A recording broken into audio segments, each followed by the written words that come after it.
जय श्री कृष्णा, जय श्रीमन नारायण। मेरे भक्ति सागर चैनल में आप सभी भक्तों का स्वागत है। महामास का 8वां अध्याय। यमदूत कहने लगा कि तुमने बड़ी सुंदरता बरता पूछी है। यद्यपि मैं पराधीन हूँ, फिर भी तुम्हारे स्नेहवश अपनी बुद्धि के अनुसार बतलाता हूँ। जो प्राणी काया, वाचा और मनसा से कभी दूसरों को दुख नहीं देते, वे यमलोक में नहीं जाते। हिंसा करने वाले वेद, यज्ञ, तप और दान से भी उत्तम गति को नहीं पाते। अहिंसा सबसे बड़ा धर्म है।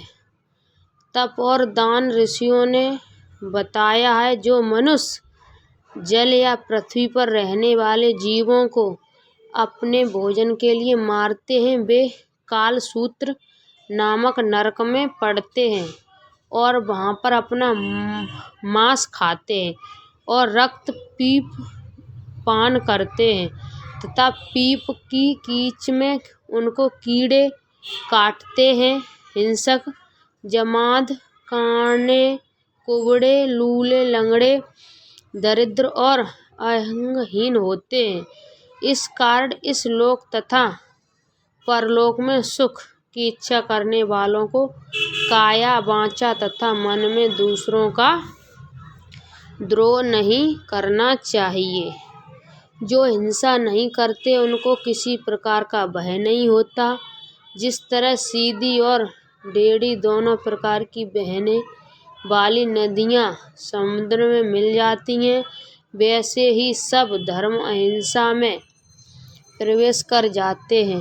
ब्रह्मचारी, गृहस्थ, वानप्रस्थी तथा यति सभी अपने अपने धर्म का पालन करने और जितेंद्रिय रहने से यमलोक को प्राप्त करते हैं। जो जलाशय आदि बनाते हैं और सदैव 5 यज्ञ करते हैं, वे यमपुरी में नहीं जाते।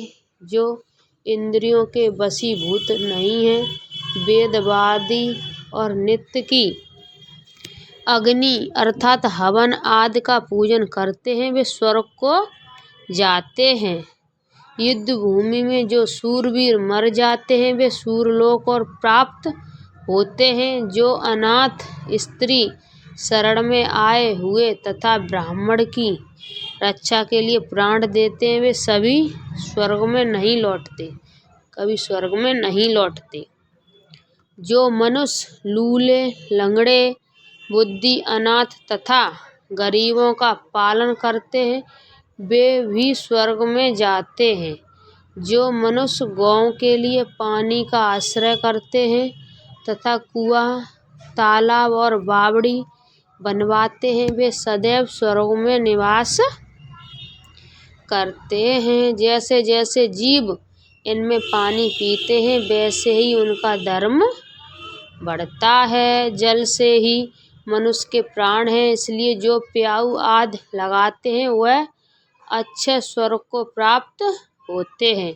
बड़े बड़े यज्ञ भी वह फल नहीं देते जो अधिक छाया वाले वृक्ष मार्ग में लगाते से देते हैं। जो मनुष्य वृक्ष रोपण करता है, वह सदैव दानी और यज्ञ करने वाला होता है। जो अच्छे फल और अच्छी छाया वाले मार्ग के वृक्षों को काटता है, वह नरकगामी होता है। तुलसी का पौधा लगाने वाला सब पापों से छूट जाता है।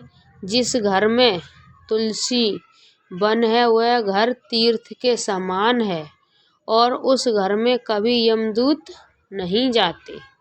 तुलसी की सुगंध से पितरों का चित्त आनंदित हो जाता है और वे विमान में बैठकर विष्णु लोक को जाते हैं।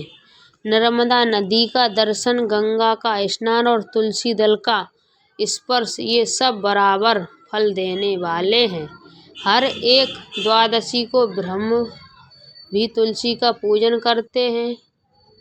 रत्न, सोना, फूल तथा मोती की माला के दान का इतना पुण्य नहीं जितना तुलसी की माला के दान का है।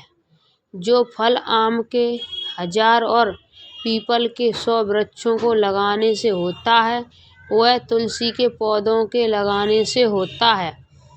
पुष्कर आदि तीर्थ, गंगा आदि नदी, वासुदेव आदि देवता सब ही तुलसी में वास करते हैं। जो एक बार, 2 या 3 बार रेवा नदी से उत्पन्न शिव मूर्ति की पूजा करता है अथवा स्फटिक रत्न से पत्थर से आप निकले हुए तीर्थ में, पर्वत या वन में रखी हुई शिव की मूर्ति पूजा करता है और सदैव ओम नमः शिवाय मंत्र का जाप करता है, यमलोक की कथा भी नहीं सुनता। प्रसंग सत्वरता अभिमान से शिव पूजा के समान पापों को नष्ट करने वाला तथा कीर्ति देने वाला 3 लोक में और कोई काम नहीं है। जो शिवालय स्थापित करते हैं वे शिवलोक में जाते हैं। ब्रह्मा, विष्णु तथा शिव का मंदिर बनवाकर मनुष्य वैकुंठवासी होता है। जो भगवान की पूजा के लिए फूलों का बाग लगाते हैं वे धन्य हैं। जो माता पिता, देवता और अतिथियों का सदैव पूजन करते हैं वे ब्रह्मलोक को प्राप्त होते हैं। बोलिए कृष्ण कन्हैया की जय। महामास का 8वां अध्याय का महत्व समाप्त। इसमें मुझे सुनावे में कोई गलती हुई हो उसे माफ करना। जय श्री कृष्णा। राधे राधे।